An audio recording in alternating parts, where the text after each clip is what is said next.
জগন্নাথ বিশ্ববিদ্যালয়ের শিক্ষার্থীদের উদ্দেশ্যে তিনি বক্তব্য রাখছিলেন। একটি বোতল এসে তার মাথার উপর পড়ে, একদম পানি ভর্তি বোতলে যথেষ্ট পরিমাণ আঘাত পান এবং তিনি বক্তব্য থামিয়ে বলেন, আমি আর বক্তব্য দেব না।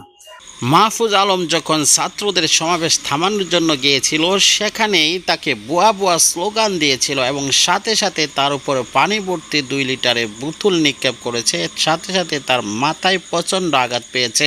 সেই ছেলেটি বোতল নিক্ষেপ করার দৃশ্য এবং সেই ছেলেটি কেন বোতল নিক্ষেপ করেছে, তাকে পুলিশ গ্রেপ্তার করেছে, তার বর্ণনা আপনারা শুনবেন, রীতিমতো অবাক হয়ে যাবেন।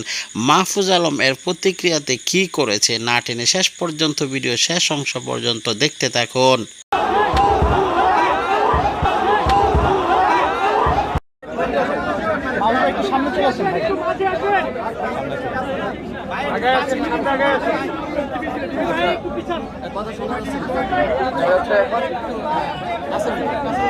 একটু শুনেন।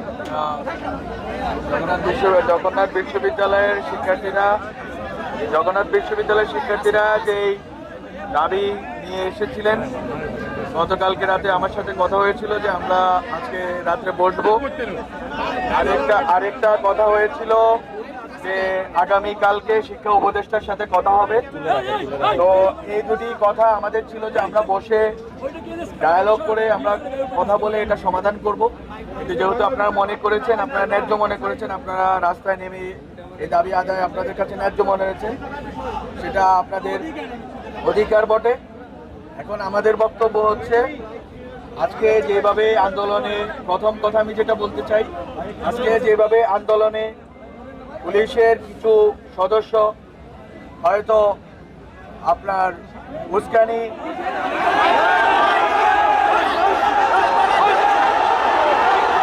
শেষ করতে দেন, কথা শেষ করতে দিতে হবে।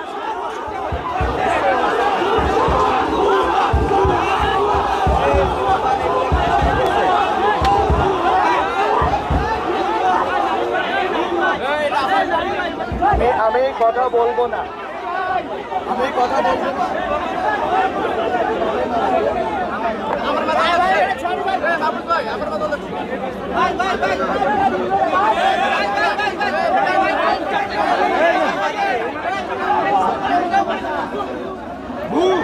বোতল মারছে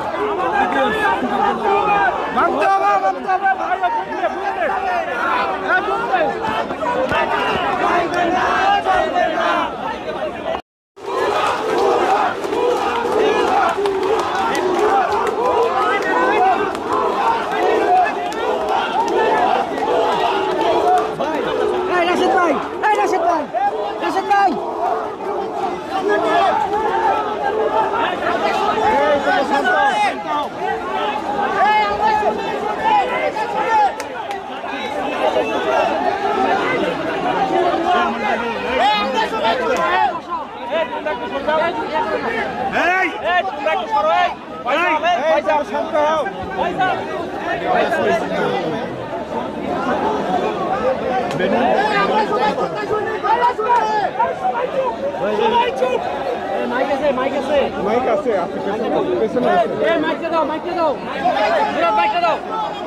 আসসালামু আলাইকুম দর্শক, আজকে শাহবাগকে ঘিরে গোটা রাজধানীতে চরম বিশৃঙ্খল এবং নৈরাজ্যকর পরিস্থিতি। রাতের বেলা কিছুক্ষণ আগে যখন আপনাদের সামনে আমি কথা বলছি, বাংলাদেশে 11টা 24 ঠিক আধা ঘন্টা আগে তথ্য উপদেষ্টা মাহফুজ আলম এসেছিলেন শাহবাগে এবং জগন্নাথ বিশ্ববিদ্যালয়ের শিক্ষার্থীদের উদ্দেশ্যে তিনি বক্তব্য রাখছিলেন। তিনি সরকারের পক্ষ থেকে আশ্বস্ত করার চেষ্টা করছিলেন যে তিনি সমস্যার সমাধানের কার্যকর উদ্যোগ নেবেন। তার এই বক্তব্য চলাকালে হঠাৎ করে দুয়ো ধ্বনি শুরু হয় এবং একটি বোতল এসে তার মাথার উপর পড়ে, একদম পানি ভর্তি বোতলে যথেষ্ট পরিমাণ আঘাত পান এবং তিনি বক্তব্য থামিয়ে বলেন, আমি আর বক্তব্য দেব না। দর্শক বুঝতে পারেন, বাংলাদেশে এই মুহূর্তে ঢাকায় প্রধান উপদেষ্টা নেই, আইন উপদেষ্টা নেই, আরো বেশ কয়েকজন উপদেষ্টা দেশে নেই। ঝুঁকি নিয়ে তথ্য উপদেষ্টা রাতের বেলায় এসে তিনি শিক্ষার্থীদের উদ্দেশ্যে শিক্ষার্থী এবং শিক্ষকদের উদ্দেশ্যে দাবি পূরণের ব্যাপারে কিছু কথা বলতে আসছিলেন, কিন্তু না দর্শক, পারেননি তিনি। শেষ পর্যন্ত তিনি বক্তব্য দিতে পারেননি। ফলে একটা নৈরাজ্যকর পরিস্থিতির মধ্য দিয়েই বিষয়টা শেষ হলো। তার আগে ওই একই স্থানে নার্সিং শিক্ষার্থীরা তারা অবরোধ করেছিল, তারা দিনভর সেখানে বিক্ষোভ করেছে। তাদের পর এসছে জগন্নাথ বিশ্ববিদ্যালয়ের গোটা রাজধানী শাহবাগকে ঘিরে যে অকল্পনীয় পরিস্থিতি, সেটা কল্পনার বাইরে। দর্শক, ঢাকা শহরের লক্ষ লক্ষ মানুষ আজকে ভুক্তভোগী। যারাই আজকে রাস্তায় নেমেছে তারাই মানে ব্যাপক যানজটের সম্মুখীন হয়েছে। তার মূল কারণ শাহবাগকে কেন্দ্র করে যে পুরো ঢাকা শহরের যে একটা অচল অবস্থা, বিভিন্ন রাস্তার প্রবেশ মুখ চলাচল সমস্ত কিছু বন্ধ হয়ে যায়। এই অবস্থার মধ্যে ধারাবাহিকভাবে চলেছে, কোথাও বাধা দেওয়া হয়নি। এর আগে বারবার সরকারের পক্ষ থেকে কিন্তু বলা হয়েছে শাহবাগের মতন গুরুত্বপূর্ণ পয়েন্ট, তারপরে যমুনা, প্রধান উপদেষ্টার বাসভবনকে ঘিরে সকল ধরনের বিক্ষোভ সমাবেশ এগুলো বন্ধ রাখার জন্য। কিন্তু তারা যেমন কর্ণপাত করেনি, তেমনি এই বিক্ষোভগুলো যাতে এই জায়গাগুলোতে অনুষ্ঠিত হতে না পারে সেই ব্যাপারেও কোনো বাধা দেওয়া হয়নি। তার আগে জানেন যে আওয়ামী লীগ নিষিদ্ধের ইস্যুতে এনসিপি, জামাত, হেফাজত তারাও একইভাবে সেই শাহবাগ থেকে শুরু করে হোটেল ইন্টারকন্টিনেন্টাল এবং যমুনা অভিমুখে 2-3 দিন ধরে চলেছে লাগাতার। মোট কথা তারা শেষ হয়েছে, আওয়ামী লীগ ইস্যু শেষ হয়েছে, কিন্তু বিভিন্ন কলেজ এবং প্রতিষ্ঠানের যে দাবি দাওয়া ভিত্তিক নানান কর্মসূচি সেটি শেষ হয়নি।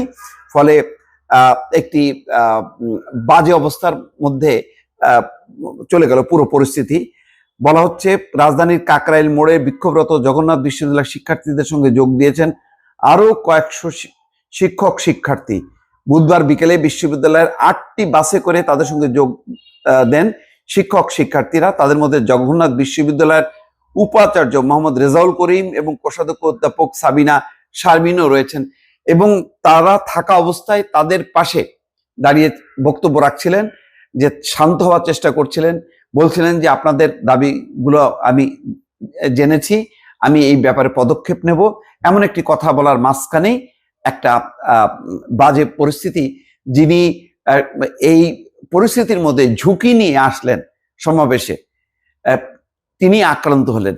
ফলে বোঝাই যাচ্ছে যে একটা নৈরাজ্যকর পরিস্থিতির মধ্যেই কিন্তু গেল। আমি জানি না সরকার এই পরিস্থিতি কিভাবে হ্যান্ডেল করবে, তবে যেই উদাহরণ তৈরি হলো সেটা খুবই একটি অশনি সংকেত। দর্শক ভালো থাকবেন, আল্লাহ হাফেজ।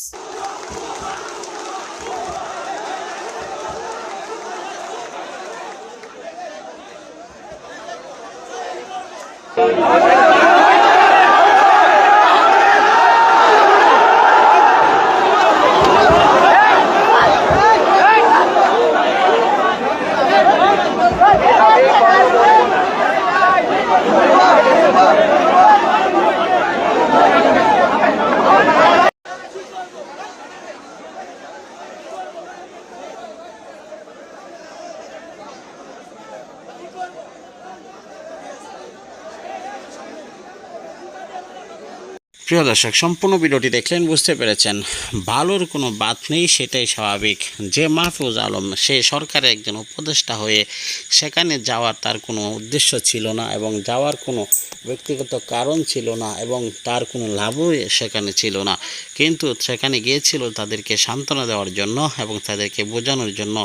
এইভাবে একজন উপদেষ্টাকে সরাসরি পাওয়া মানে অনেক কিছু। ইতিপূর্বে 15 বছর তো তাদের আন্দোলনের কোনো সায়ও দেয়নি, এবং আন্দোলন করলেই গ্রেপ্তার করা হতো। আর এই জায়গায় উপদেষ্টারা গিয়ে যখন খোঁজখবর নিচ্ছে, তাদেরকে কদর দিচ্ছে না, তাদেরকে মূল্যায়ন করছে না। আর এই জন্য বাঙালি জাতি কোনো ভালো কিছুর আশা করা যেতে পারে না, বাঙালি জাতি ভালো কিছু করতে পারবে না, কেননা তারা সেটা